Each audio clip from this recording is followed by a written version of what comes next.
You hear that sound? It's the sound of really fresh, perfect snow. And it's almost like a massage to my ears.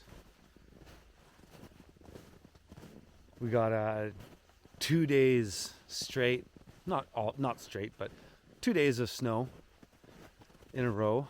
Actually 3, 1 and then a break and then 2 days more. And it's enough to, it's put about 6 new inches of snow on the ground. And it's just lovely. I'm so prepared for winter this year that it arriving here at the beginning of December is relief, because things all die off once you get into November here for the most part, and things just don't look so pretty for a time. So when you get this new just blast of snow that's in the trees now, and we're in this thick humid cloud, it's just absolutely beautiful. And it's really, really quiet. Can barely hear anything. Today I just wanted to do a little walk and talk and share some thoughts with you guys, and also mention that I will be now live streaming on YouTube every Wednesday at 6 p.m. and then that will end before 8 p.m. and then I'll take the stream over to Twitter, and we'll be kind of bringing back the theme of my podcast I started a number of years ago called Liberty on the Land, and it'll be called Liberty on the Land Talks. And if you don't know what Twitter Spaces are, it's basically like a radio call-in show. It's all audio, but you can call in, and I would encourage you to do so. I'm looking forward to riffing with some of you guys, because I've done a few of these Twitter Spaces now, and I really think they're cool. I think it's a very new, exciting format. It's not new, it's very old, but the way it works, you have to use your phone, which is, it is what it is. But you use your phone to call people, so this is no different. You can listen to the space on your computer. You just can't call in without your phone. And you don't have to call with your number. You just call through the software. It's all there. It's really easy to do. Click a couple things and it's done. But yeah, it's really cool. So I'm looking forward to that. I'm going to be having guests on the space. Some of those guests will include many of you, I'm sure. But I'll be having, sort of announced guests. People that I may have spoken to before, people that I've recently connected with, thought leaders in regenerative agriculture, the law, philosophy, ideas, whatever the latest globalists are up to, perhaps. But that's what we're getting into, and it'll be sweet. And yeah, you can call in. So follow me on Twitter at OffGridStone.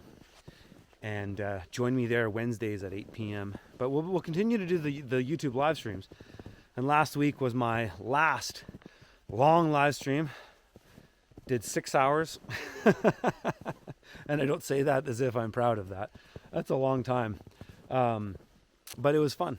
And I'm glad that's done. And now we're going to try something new. We're going to shake things up a little bit. And today I wanted to just kind of riff on this idea that I think a lot about.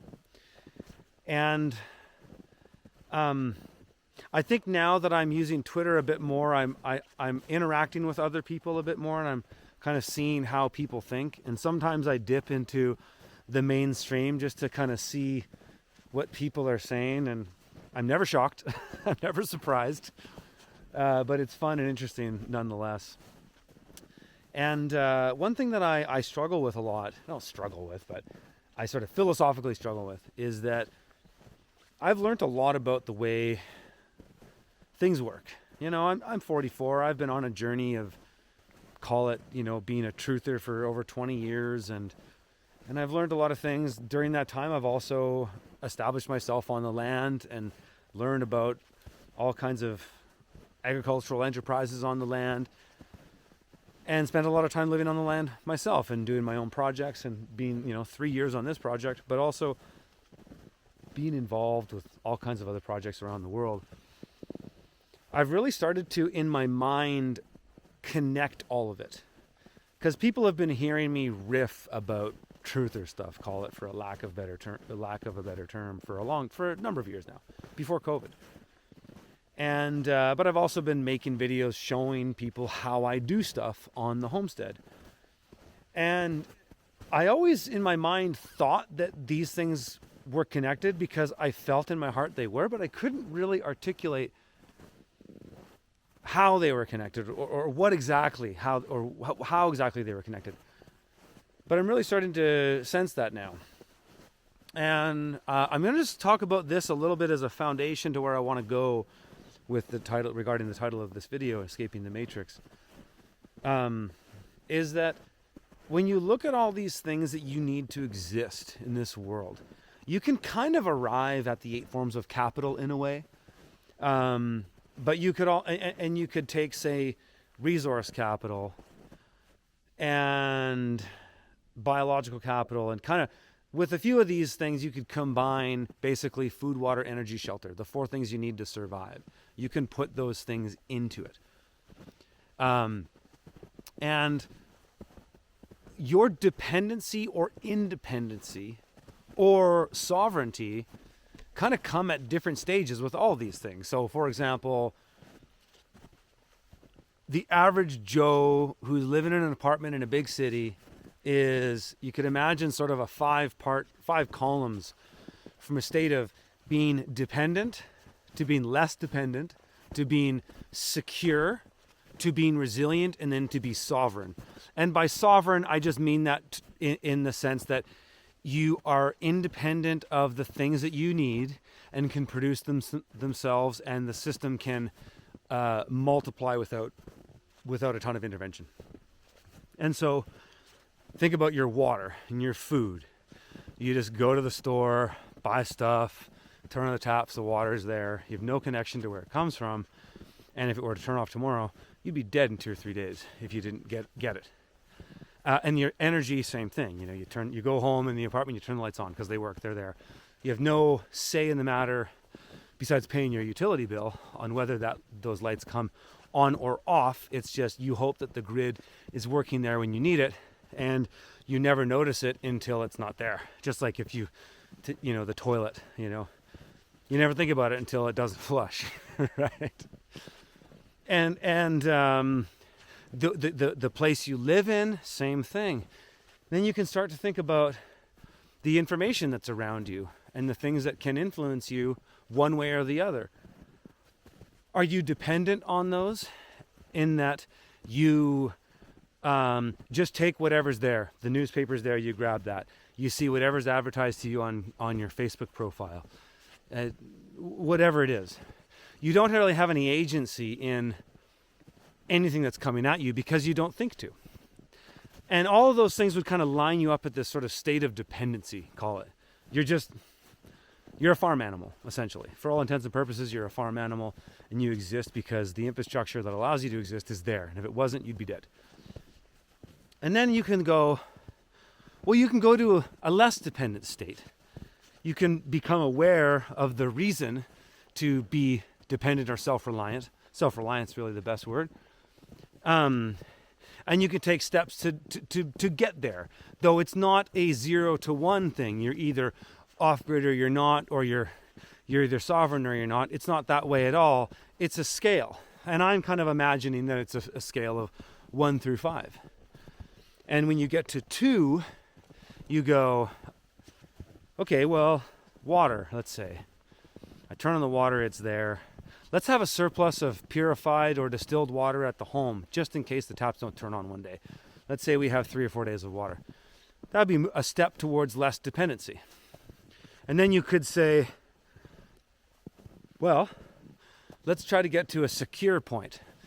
Now we've got some rainwater catchment on the house. We've got a good surplus. We can hold 6,000 liters of water, say, just from rain. And many people in the world have cisterns that collect rainwater that collect tens of thousands of those. Whatever you'd call it, get to a state of security.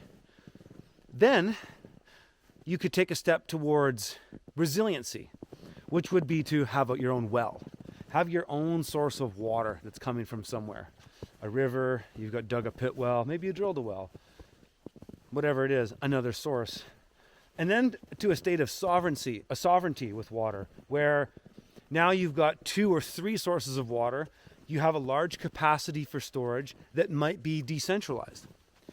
And you can kind of go down the chain and think about everything that you need to live, okay? Food, water, energy, shelter to start, but then going down further, because there's other things.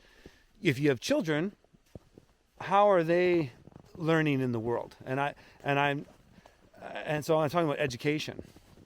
Are you a state of dependency where you just drop your kids off at the public school and whatever the government wants to teach your kids today is what they're getting, right? Maybe a state of less dependency where you put your kids into a public school. Maybe they go to a Waldorf school or something like that. To a state of security where maybe now they're spending more time out of school and you've set yourself up in a way that if you had to pull your kids out of school, it wouldn't be the end of the world. It wouldn't be earth-shattering, life-changing. To a state of resilience where now maybe you're homeschooling, the kids are involved in more things that don't involve the state or other institutions that you probably shouldn't be associated with.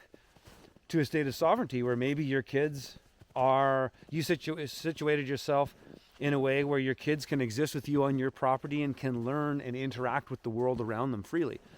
And that's what living rurally can do for that in a de facto way, is that just by being rural, children will experience that if you allow them to, and set the parameters so it's safe for them to do so, of course.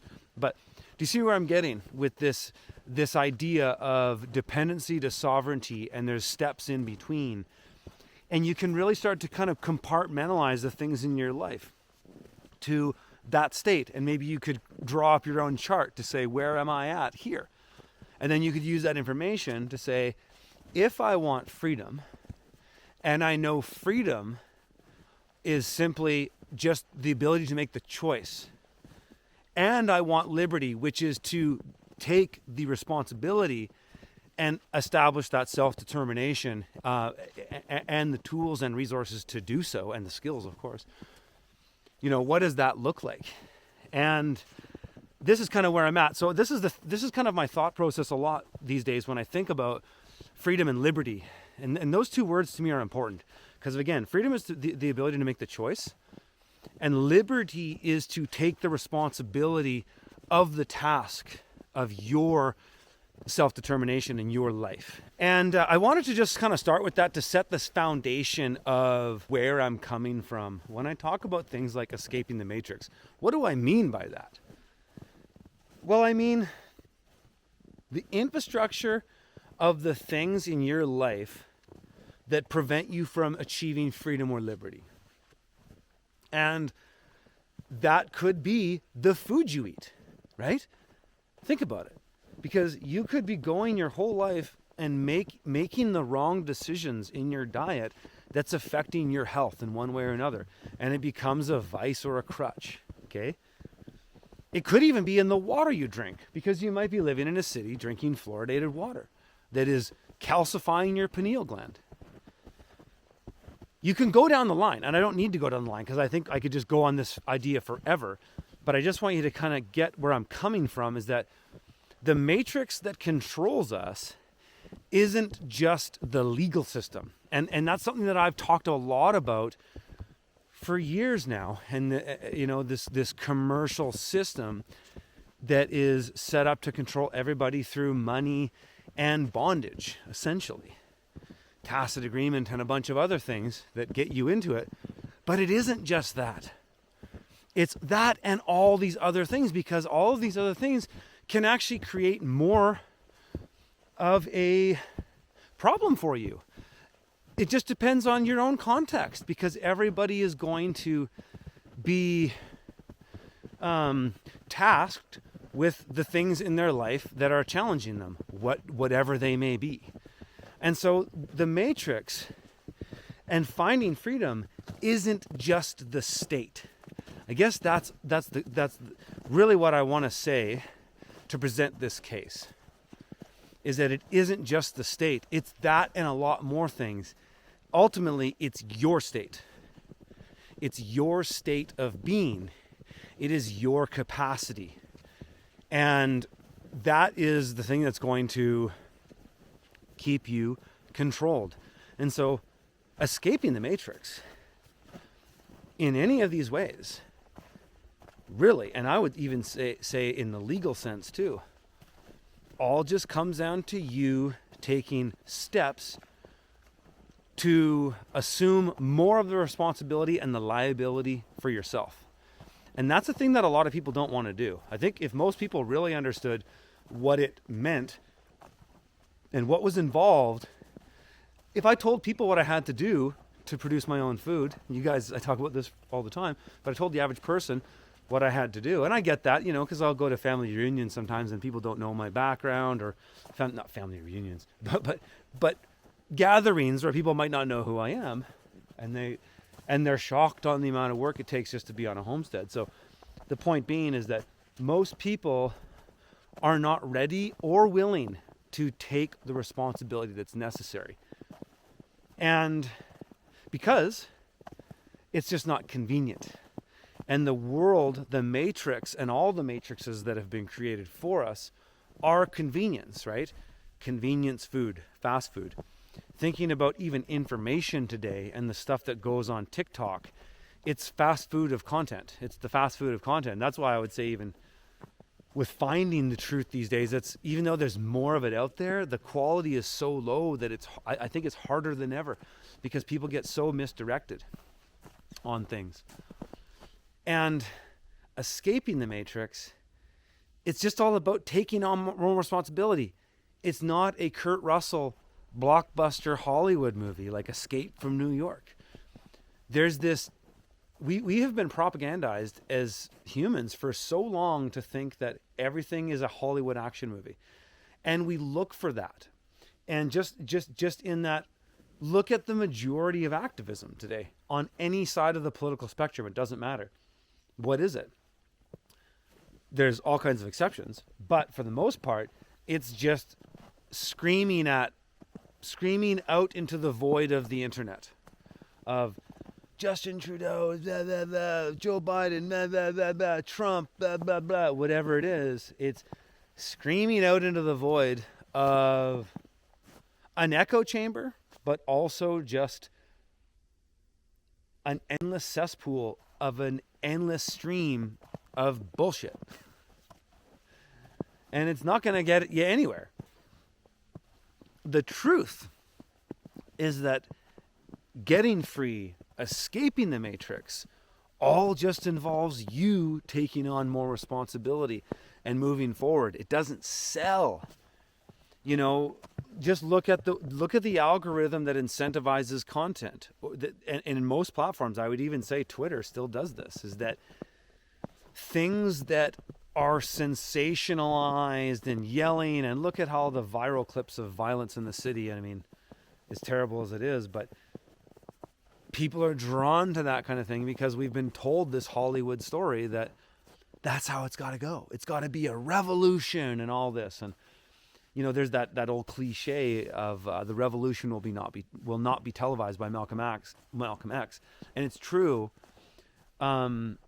But is it really a revolution you want? Because a revolution is actually just a spin around the wheel. It's just a revolution. Come back around. And it's kind of the greatest psyop in that revolutions always get co-opted. They get infiltrated. The New World Order has an apparatus of infiltration that is hard to imagine.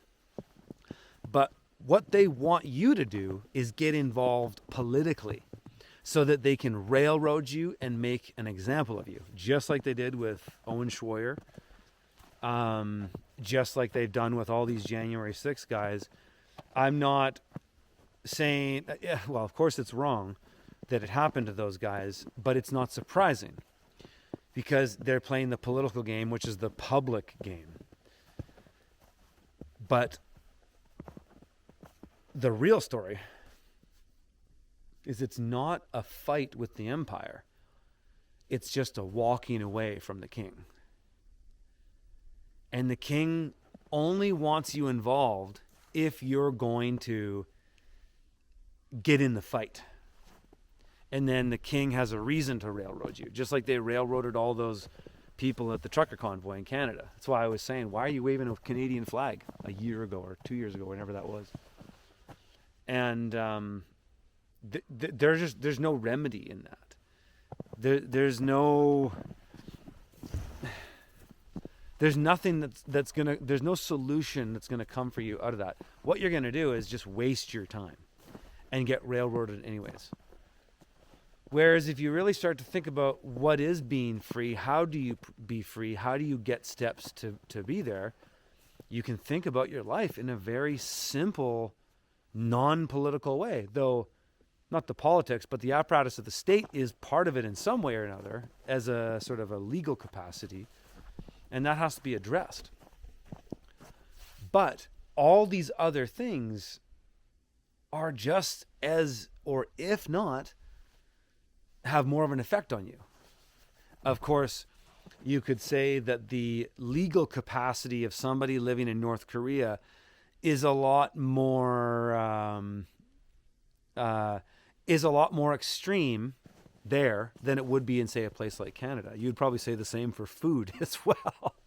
Maybe not shelter, though, because their communist system, I think, houses most people, but most people are malnourished, have no wealth, and only have 21 haircuts they can choose from by the state, right? That's the level of the legal capacity in a place like North Korea, whereas a place like Canada or the US or probably most of Western Europe, Central and South America, you have a lot more options. And especially in places where there's a lot of physical space, you have a lot more options.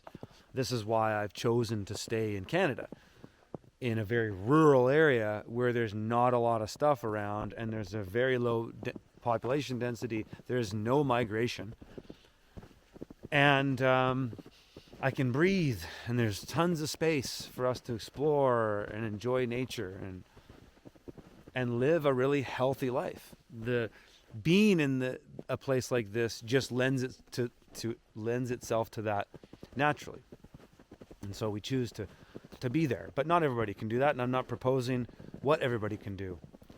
What you can do is analyze your life. If you value freedom and liberty and want to pursue prosperity in all the ways that you exist in the world, the things that you need: food, water, energy, shelter, education, finances, go down the list. From a state of dependency, then to a state of less dependency, security, resilience, and sovereignty. It's not just 0 to 1. It's 1 to 5. And perhaps there's more stages in there. Of course there is, because life isn't so simple that you can just put everything on a spreadsheet. Though sometimes I like to make it that way because it helps my mind understand things when I can lay things out in a visual way and I can think about them in that way. It helps me set goals. It helps me organize my thoughts. It helps me organize my words so that I can communicate things better as well. So I'm going to leave it there for this one, folks. But really what I wanted to get across in this video is that escaping the Matrix isn't this big sexy Hollywood movie. It really just involves doing the work and just doing it for a long time and being persistent and slogging it out when you have to. So I'm going to leave it there. Join me every Wednesday, 6 p.m. on YouTube, Pacific time, and 8 p.m. Pacific time on Twitter Spaces, Liberty on Land Talks at Off Grid Stone. Share and like this video. Subscribe to the channel if you haven't already. And I'll see you guys in the next one.